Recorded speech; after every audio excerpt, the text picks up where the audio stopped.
This video will go over the electron configuration worksheet that you have due for Unit 1. Electron configurations build upon what we did with quantum numbers. And what we look at with electron configurations are just the N and L, essentially. We're looking at what orbital, what level, and what orbital are they in, and then how many electrons are in those orbitals. So on the front of your worksheet, you have the first section is looking at several different elements here and then writing what we call the ground state electron configuration. In other words, just as a stable atom, what is the electron configuration for these particular elements? So the first one that we're going to look at here is sodium. And the way that you solve these types of problems is that you look first at the periodic table and determine the atomic number, because that's going to give you how many electrons are going to be found. So when I look at the periodic table, I look at sodium. I see it has 11 protons, so I know then that it's going to have 11 electrons. And the next step is then, according to the Aufbau principle, now I'm going to write my electron configuration. We always start with 1s because it's the lowest energy level. And I'm going to try to get this all in here for you. So I'm going to start with 1s, and I know that s orbitals hold a maximum of 2 electrons. We learned that as we went through our quantum numbers information. So I'm going to put a superscript 2 to indicate that there are 2 electrons in my 1s orbital. After 1s comes 2s. And again, I know that there are 2 electrons in a this particular s orbital. All s orbitals only hold 2. According to Aufbau principle, 2p comes next. And I know that 2p holds 6 electrons because I know that a p orbital holds a maximum of 6. So I'm at 10 and I need 11. So I'm going to go following Aufbau principle up to 3s, and I'm just going to have 1 electron in that 3s because I only have 11 electrons. And so this is how you write an electron configuration. You go in order of increasing energy following the Aufbau principle, and then you look at the fact that s orbitals only hold 2, p orbitals hold 6, d orbitals hold a max of 10, and then you just fill in your number of electrons that way. And just make sure that you use the superscripts there to indicate the number of electrons. And also, again, just as a refresher, make sure you follow the Aufbau principle as you put these in increasing energy. Your periodic table that you have can help you out with this. It has what we call the noble gas configuration. If you'll notice, it has the noble gas symbols in brackets. And so it's a good starting point looking at your periodic table, but I don't want you to do noble gas configuration. I want you to do the full configuration. And also you'll notice on your periodic table that the electron configurations are not in order according to the Aufbau principle. So I want you to finish the rest of number 1 by yourself. You can look at number 2, and it kind of is very similar to the one that we did on the quantum numbers worksheet. So I want to jump down to number 3 and talk a little bit about the isoelectronic species. Iso means same, and ic means pertaining to. So we have a situation where we're pertaining to the same number of electrons. So isoelectronic species would have the same electron configuration because they have the same number of electrons. And what you'll notice here is some superscripts, and this should be 2 minus there on the sulfur. That's an error on my part. What you see here are these superscripts that are positive and negative. And that means that these are ions. And we're going to talk about ions in the next unit in a lot more in depth. So for right now, all that you need to know about ions is if an atom loses electrons, it becomes positive.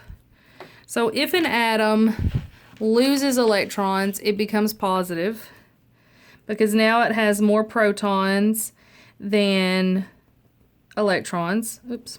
So if an atom gains electrons, it becomes negative because now it has more negatively charged electrons than it does protons. So up here I have an Li plus, and I know that's a little hard to see because I kind of put my line over it there. But the Li plus indicates now that lithium has lost an electron. Lithium normally has 3 electrons, it's lost 1, now it has 2. Hydrogen has a negative charge there. We see that it has that negative superscript. That means it's gained an electron. Hydrogen normally has 1, it's gained 1, now it has 2.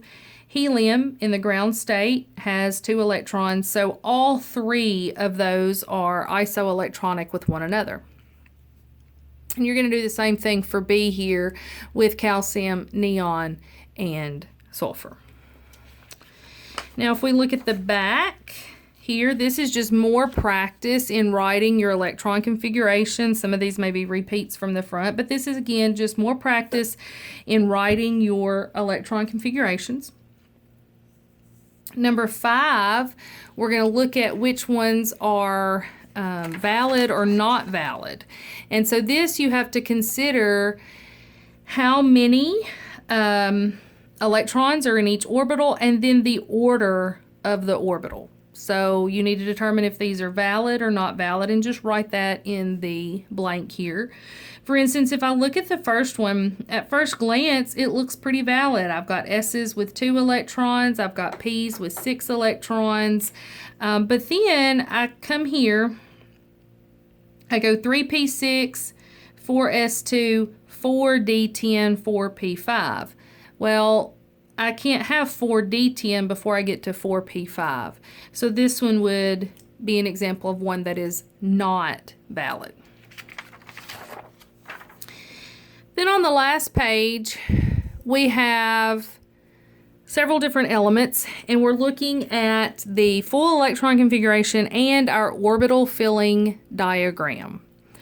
The orbital filling diagram is an image of where the electrons are found in the orbitals.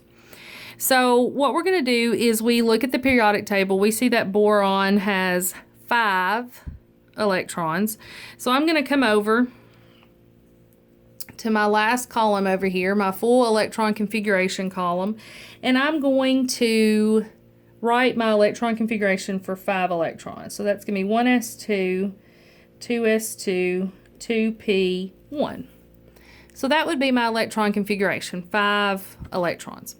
And now I'm going to go here to the middle for my orbital filling diagram. And what I'm going to do is I'm going to have 1s, and I'm just going to draw a little line above that. And then I have 2s. And I'm only going to have one line here because there's only one L value. There's only one spatial arrangement that I can have here. But when I get to 2p, I actually have to draw 3 different lines here because remember my L value is 1, which means my M sub L value is 3. So I have 3 different spatial orientations here. So I have 2 in my 1s. So the way I draw this is I kind of draw an up half arrow and then a down half arrow. And then in 2s I have 2, so again I draw an up arrow, up half arrow, and then a down half arrow. And then in p I just have 1, so in my very first blank for p I put a single up arrow. Now let's look at one that's a little bit more complicated. Okay, let's look at sulfur. Sulfur is going to be a little bit more complicated because it has more electrons. So when I look at my periodic table and I look at sulfur, I see that sulfur has 16 electrons. So sulfur is going to have 16 electrons. So let me go over here to my electron configuration, and I'm going to jump down to the third one here.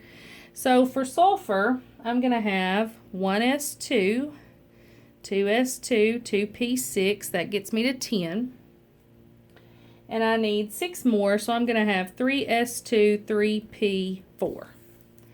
So that is the electron configuration for sulfur, because I have 2 in my 1s, 2 in my 2s, 6 in my 2p, that gives me 10, 2 in my 3s here, so that gives me 12, and then I need 4 more, so I'm going to have 3p4. So I'm going to come back over here to where I'm going to draw this. Let me scoot over a little bit. All right, so I'm going to start out the same. I'm going to have a 1s, 2s, my 3 for my 2p's, okay, and then I have a 3s, and then I'm going to have 3 more for my 3p's there, okay. Let me scoot that over a little bit. All right, I'll scoot it over as we go. So 1s has 2, so I put both of them there.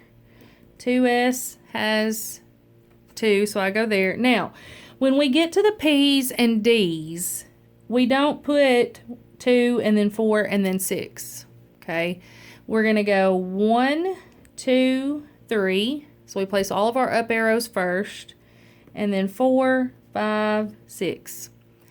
So we pair the electrons that way. We go through and put 1 in each orbital, and then we come back if we have extras and put the second one in. 3s, I know I have 2 in, so what's going to happen when we get to 3p, I have 4. So it's going to look like this. 1, 2, 3, 4.